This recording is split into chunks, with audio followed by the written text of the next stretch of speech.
नमस्कार, heart talk Bharat देख रहे हैं आप। मैं हूं दिवाकर विक्रम सिंह।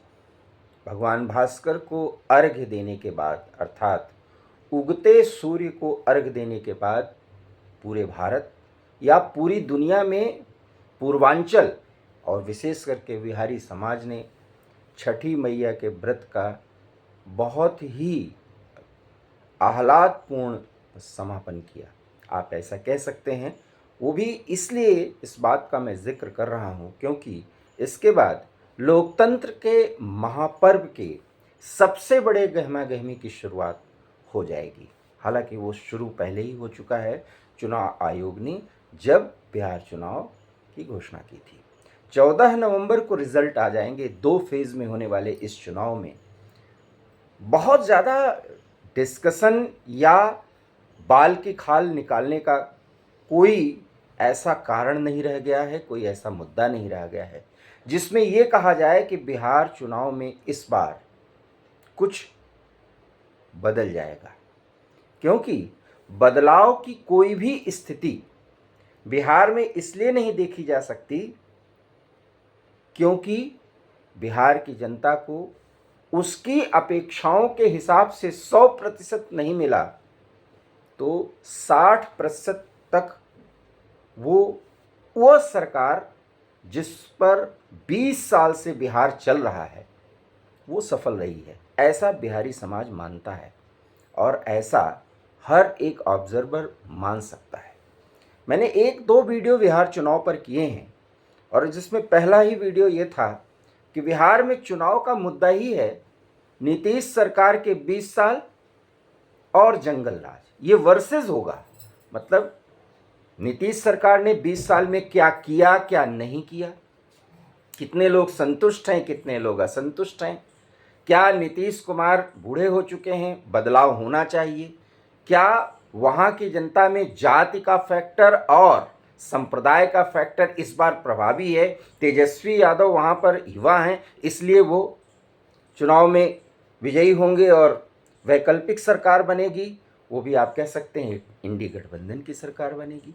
ये सारी बातें हैं, हम चर्चा के लिए चर्चा कर सकते हैं। लेकिन यकीन मानिए जब ये चर्चा हो रही थी कि नीतीश कुमार बूढ़े हो चुके हैं, भारतीय जनता पार्टी सबसे बड़ी पार्टी होकर उभरेगी, तेजस्वी यादव बहुत अच्छा प्रदर्शन करेंगे लेकिन उनको विपक्ष में ही बैठना पड़ेगा, साथ ही साथ चिराग पासवान बिहार के मुख्यमंत्री बनाए जा सकते हैं, लेकिन सब अटकलें और सब अनुमान धरा का धरा रह गया तब जब चिराग पासवान ने बाकायदा घोषणा की कि मुख्यमंत्री तो नीतीश कुमार ही बनेंगे। और भारतीय जनता पार्टी क्या कह रही क्या नहीं कह रही ये छोड़िए, लेकिन प्रधानमंत्री नरेंद्र मोदी जब भी बिहार में जा रहे हैं और मेगा रैलीज को संबोधित कर रहे हैं तो सुशासन का जिक्र वो ज़रूर करते हैं। वो ये नहीं कह रहे हैं, वो ये ज़रूर कहते हैं कि बिहार में सुशासन और जंगल राज को याद रखिए। आपको याद होगा कि पिछले 20 सालों में 2005 के बाद से बिहार के संदर्भ में जब भी बात की जाती है तो नीतीश कुमार को सुशासन बाबू कहा जाता है। और दूसरी तरफ नीतीश कुमार अपने ठेठ बिहारी अंदाज में, जिसमें भाषण में वो बात वो धार तो नहीं दिखती, लेकिन जिस अंदाज में वो संवाद करते हैं बिहार के आम जनता के साथ रैलियों में, और उसमें एक बात वो हंसते हुए कहते हैं कि हम लोग थोड़ी सी गलती कर गए थे लेकिन अब हम कहीं नहीं जाएंगे, हम इन्हीं के साथ रहेंगे और श्रद्धेय प्रधानमंत्री जी बहुत अच्छा काम कर रहे हैं, हम लोग मिलके बिहार बदल दिए ना जी। ये उनका वाक्य होता है।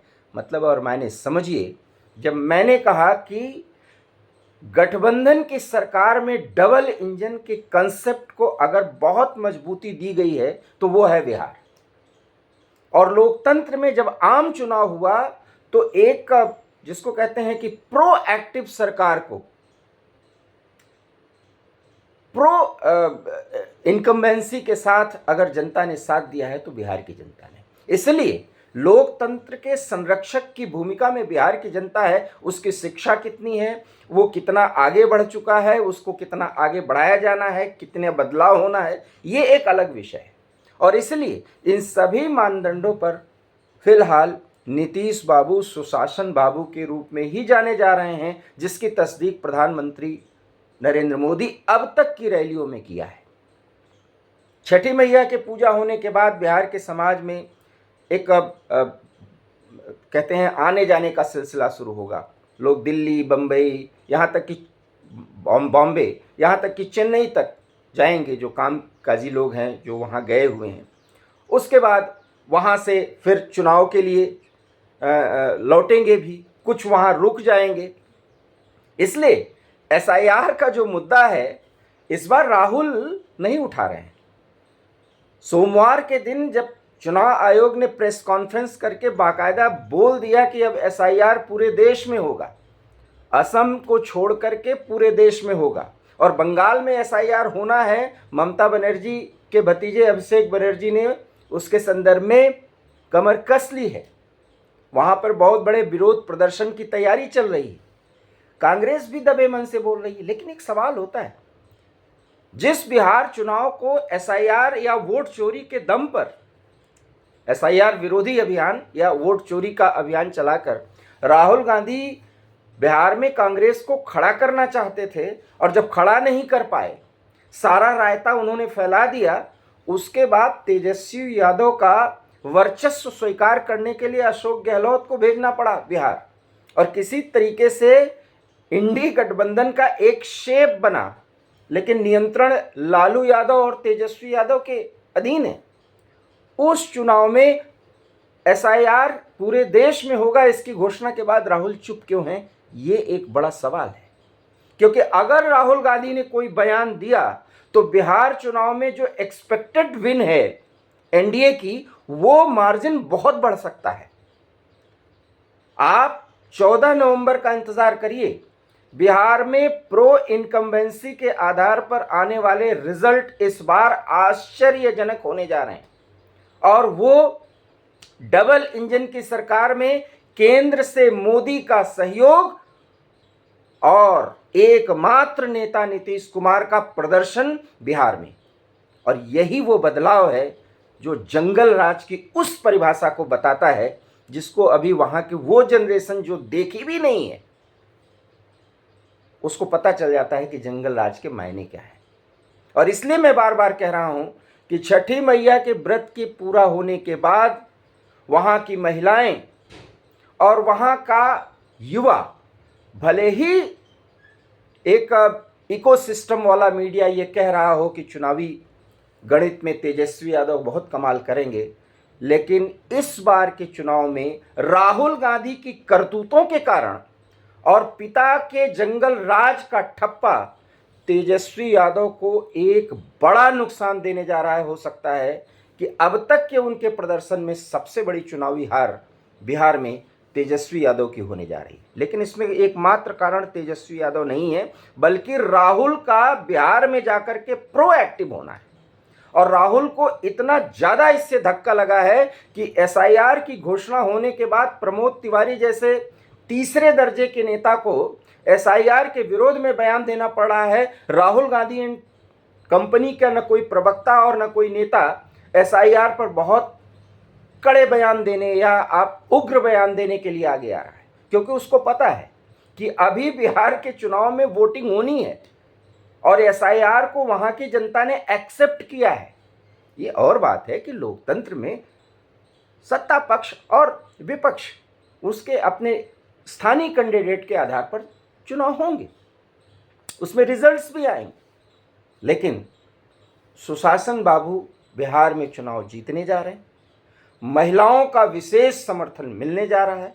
नरेंद्र मोदी के व्यक्तित्व और नीतीश कुमार के सुशासन के आधार पर जिस चुनाव के परिणाम की हम अपेक्षा कर रहे हैं वो 14 नवंबर को स्पष्ट होगा, और उसी की छाप आपको बंगाल में ममता दीदी के खिलाफ एक संयुक्त एनडीए का अभियान दिखेगा, जिसके प्रतिरोध में अभी से एसआईआर के खिलाफ खड़ी हो गई हैं।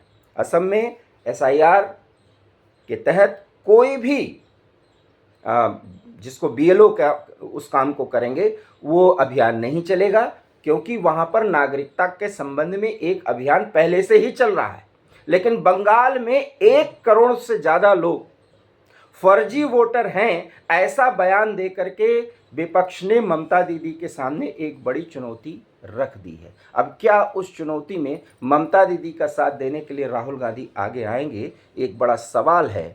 लेकिन बिहार चुनाव तक वो बयान नहीं देने वाले, क्योंकि अगर उन्होंने बयान दिया तो विपक्ष की इस बार बिहार में सबसे बड़ी हार होने जा रही है, ये तय मान लीजिए।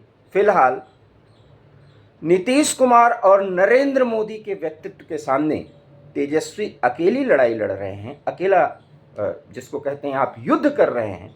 और जिस युद्ध में राहुल ने बहुत ही खराब भूमिका अदा की है, उसको पैचअप करने के लिए, उस डेंट को खत्म करने के लिए जो मशक्कत करनी पड़ रही है, उसमें तेजस्वी पूरी तरीके से अलग थलग दिख रहे हैं, परेशान दिख रहे हैं। और इस परेशानी में सबसे बड़ा कारण है तेजस्वी का राजनीतिक परिवार, या यूं कहें उनका व्यक्तिगत परिवार ही बिखरा हुआ है। बड़ा भाई तेज प्रताप यादव उनके खिलाफ भी उनके कंस्टिट्यूएंसी में प्रत्याशी उतारकर और मीडिया के द्वारा अपने परिवार में अपनी उपेक्षा के संदर्भ में जो बातें कर रहा है, उसने लालू यादव के राजनीतिक रसूख और वर्चस्व को इतनी बड़ी चुनौती दे दी है, जिसका फ़ायदा एनडीए लेने जा रही है। रही बात जनसुराज की, तो ठीक है, साल 1.5 साल के अंदर बहुत कुछ करने की कोशिश प्रशांत किशोर ने की है, लेकिन जिस तरीके से उन्होंने चुनाव न लड़ने का फैसला किया है, इतना स्पष्ट हो गया कि आने वाले समय में वो चुनाव लड़वाएंगे, लेकिन जनसुराज कुछ बहुत बड़ा खेल बिहार में नहीं करने जा रहा है। बिहार की अगली राजनीतिक लड़ाई और उसके संदर्भ में क्या कुछ स्थिति होने जा रही है, हम आगे के वीडियो में बताएंगे। लेकिन फिलहाल बिहार पर इतना ही। छठी मैया की पूजा के संदर्भ में आप सभी लोगों को ढेर सारी शुभकामनाएं, और आशा करते हैं कि बिहार में एक बेहतर चुनाव होगा। लोकतंत्र का महापर्व भी छठी मैया के महापर्व के तरह ही मनाया जाएगा, और बिहार सुशासन के जरिए आगे बढ़ेगा। सुशासन कौन देगा, ये अब जनता तय करेगी।